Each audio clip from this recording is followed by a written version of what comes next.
कभी ये सवाल मन में आता है कि सामने वाला इंसान हमारे बारे में क्या सोच रहा होगा? क्या वो वाकई हम में दिलचस्पी रखता है? अच्छा, आज हम इन्हीं सवालों के जवाब ढूंढेंगे।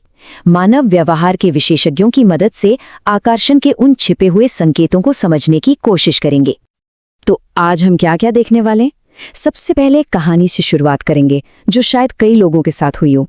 फिर हम बातचीत, बॉडी लैंग्वेज और हमारे कामों में छिपे संकेतों को एक एक करके समझेंगे और आखिर में ये भी देखेंगे कि इस जानकारी का इस्तेमाल कैसे किया जा सकता है। चलिए, एक दोस्त की कहानी सुनाता हूँ। स्कूल के दिनों में उसे एक लड़की बहुत पसंद थी, पर आप जानते हैं वो कभी हिम्मत ही नहीं जुटा पाया कि उसे बता सके। सालों बाद जब उसे पता चला कि वो लड़की भी उसे पसंद करती थी तो बस अफसोस ही हाथ लगा, क्योंकि तब तक बहुत देर हो चुकी थी। ये कहानी असल में ये दिखाती है कि इन संकेतों को न समझ पाने की कीमत कितनी बड़ी हो सकती है। और ये सिर्फ रिश्तों की बात नहीं है, दोस्ती में, यहाँ तक कि प्रोफेशनल लाइफ में भी ऐसे मौके हाथ से निकल जाते हैं और फिर सिर्फ पछतावा रह जाता है। पर अच्छी बात यह है कि इन संकेतों को समझना एक ऐसा हुनर है जिसे सीखा जा सकता है। ये सारी जानकारी जो नवारों जैसे विशेषज्ञों के काम पर आधारित है, जिन्होंने अपनी किताब व्हाट एवरीबॉडी इज सेइंग में इस पर बहुत गहराई से लिखा है।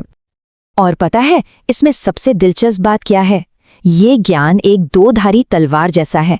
मतलब इससे न सिर्फ दूसरों के इशारे समझे जा सकते हैं, बल्कि अपने इरादे भी बिल्कुल साफ साफ जाहिर किए जा सकते हैं। तो पहला सुराग कहाँ मिलता है? हमारी बातचीत में। और ये सिर्फ इस बारे में नहीं है कि क्या कहा जा रहा है, बल्कि कैसे कहा जा रहा है, ये कहीं ज्यादा मायने रखता है। जरा सोचिए, जब कोई किसी में दिलचस्पी रखता है तो वो बातचीत को खत्म ही नहीं करना चाहता, उसे आगे बढ़ाने के बहाने ढूंढता है। और जब दिलचस्पी नहीं होती तो इंसान बस बातचीत को जल्दी से खत्म करने की फिराक में रहता है। इसका एक बहुत बड़ा संकेत सवालों में छिपा होता है। अगर कोई सिर्फ हाँ या ना वाले जवाबों से आगे बढ़कर क्या, कैसे या क्यों जैसे सवाल पूछ रहा है, तो समझ जाइए कि वो सच में सामने वाले को जानने में दिलचस्पी रखता है। खैर, शब्दों से भी ज्यादा हमारा शरीर आकर्षण के कुछ सबसे शक्तिशाली और ईमानदार संकेत देता है। कहते हैं ना, बॉडी कभी झूठ नहीं बोलती। देखिए, विज्ञान भी यही कहता है कि जब हम किसी की तरफ आकर्षित होते हैं तो हमारे शरीर में एड्रेनलिन दौड़ता है और इसी वजह से कभी चेहरा लाल हो जाता है, घबराहट होती है या दिल तेजी से धड़कने लगता है। ये ऐसे संकेत हैं जिन पर हमारा कोई कंट्रोल ही नहीं होता। अब इन 3 चीजों पर गौर करना बहुत जरूरी है। पहली, कोई इंसान किसी के नजदीक आने में कितना सहज है। दूसरी, क्या वो बातचीत करते हुए आगे की ओर झुकता है। और तीसरी और सबसे जरूरी, उसके शरीर और पैरों की दिशा किस तरफ है। इसके अलावा कुछ और भी दिलचस्प संकेत हैं, जैसे शू प्ले, मतलब जब कोई अनजाने में अपने जूते से खेलता है, या फिर मिररिंग, जब कोई अनजाने में सामने वाले के हाव भाव की ही नकल करने लगता है। ये छोटी छोटी हरकतें दिखाती हैं कि वो इंसान अवचेतन रूप से एक कनेक्शन महसूस कर रहा है। और हाँ, मुस्कान पर ध्यान देना बहुत जरूरी है। क्या वो बस होठों तक है या आंखों तक पहुंच रही है? जब किसी की आंखें भी मुस्कुराती हैं, जिसे डचन स्माइल कहते हैं, तो समझ लीजिए कि ये सच्ची खुशी और दिलचस्पी का पक्का संकेत है।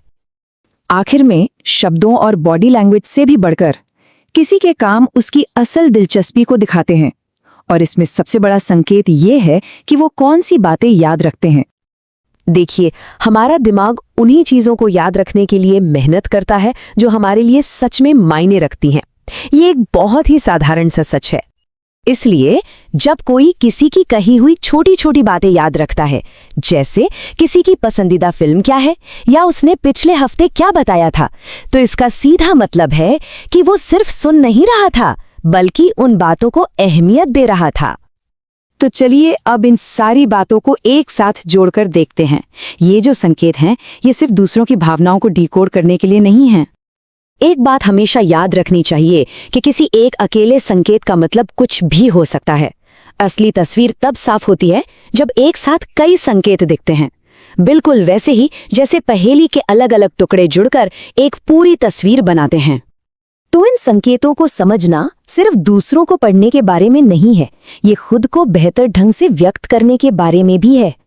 तो अब सवाल ये उठता है कि हम कौन से संकेत भेज रहे हैं? कहीं हमारी कहानी भी उस दोस्त की तरह एक छूटे हुए कनेक्शन की कहानी तो नहीं बन रही?